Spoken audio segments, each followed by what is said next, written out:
សួស្តី fan ទាំងអស់គ្នាបាទថ្ងៃនេះខ្ញុំចេញវីដេអូមួយតាក់ទងនឹងដំណើរកំសាន្តនៅមុខវាំងអូខេតាក់ទងដំណើរកំសាន្តនេះនៅពេលដែលទៅដល់ពួកខ្ញុំបានទិញ issue ចំនួន 5,000 រៀលអូខេដើម្បីញ៉ាំនៅលើទីខ្ញុំតែ 5,000 រៀលហ្នឹងគឺគ្នា4នាក់តែប៉ុណ្ណោះប៉ុន្តែប៉ុណ្ណោះដែលលោកសួរថាយកណាអញ្ចឹងខ្ញុំថាអត់ឆ្ងាញ់ដែរទាំងអស់មកហើយបន្តពីទីមីឈូឬខ្ញុំនឹងក៏បានទិញសម្បត្តិទូកចំណុច9សម្បត្តិបាទវាបងប្អូនបានឃើញនេះមានសម្បត្តិហ្នឹងឯងហើយបន្តមកទៀតខ្ញុំក៏ដែលចុះក្រោមតម្រង់ទៅរកទូកទាំងពីរ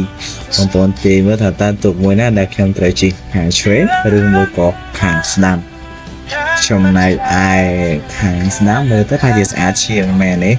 អញ្ចឹងទៅសម្រាប់ខ្ញុំជាផ្លូវស្អាតតែយកខាងស្ដាំហ្នឹងហើយ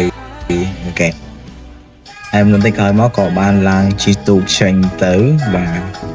ចេញទៅបំរងកូនដៅទៅកោះមួយបាទនេះគឺជាទស្សនវិជ្ជានៅខាងត្រាំមកខាងបាទខាងស្ថិតដៃនៅគេជើងជិះទៅហើយបន្តមកទៀតខ្ញុំក៏ឈានទៅដល់ក្បែរកោះណារាក៏ជ្រៀតយកប្រតិភាពអមជាមួយនឹងខ្យល់អាកាសបរិសុទ្ធហើយមកភ័ក្រខ្ញុំមិនដែលបានជិះអញ្ចឹងក៏ព្យាយាមមើលដូចមិនដែលបានមើលអញ្ចឹង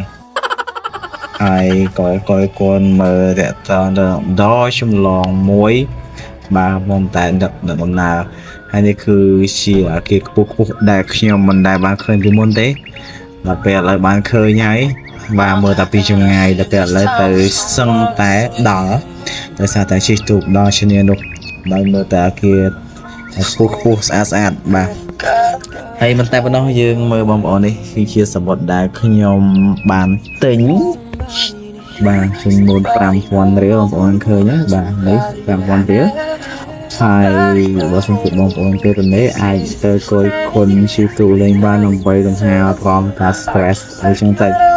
បាទមើលបន្តមកទៀតនេះគឺជាទេសភាពនៅត្រើយម្ខាងបាទដែលយើងគយគុណទៅឃើញថាស្អាតអមជាមួយនឹងថ្ងៃរៀបលិចឬក៏ថ្ងៃលិចហើយបាទពេលនោះដោយសារតែខ្ញុំបានជិះនៅម៉ោង 5 ជាងហើយអូខេអញ្ចឹងបងប្អូនចង់ថ្ងៃរៀបលិចឬក៏ថ្ងៃលិចឥឡូវយើងទៅទស្សនាទាំងអស់គ្នាបាទអញ្ចឹងនេះហើយគឺជាទស្សនវិជ្ជាដែលខ្ញុំបានថតនៅពេលដែលថ្ងៃលិចបាទតែចាំពន្លឺឡើងលើហើយខ្ញុំក៏បកទៅវិញដែរនេះគឺជាសកម្មភាពជិះទូកដែលខ្ញុំចង់បងប្អូនជិះឡងមើលដែរព្រោះសប្បាយជាលើកទី1អ្នកខ្ញុំជិះទូកនេះអរគុណច្រើនបងប្អូនជួបគ្នានៅវីដេអូក្រោយៗទៀត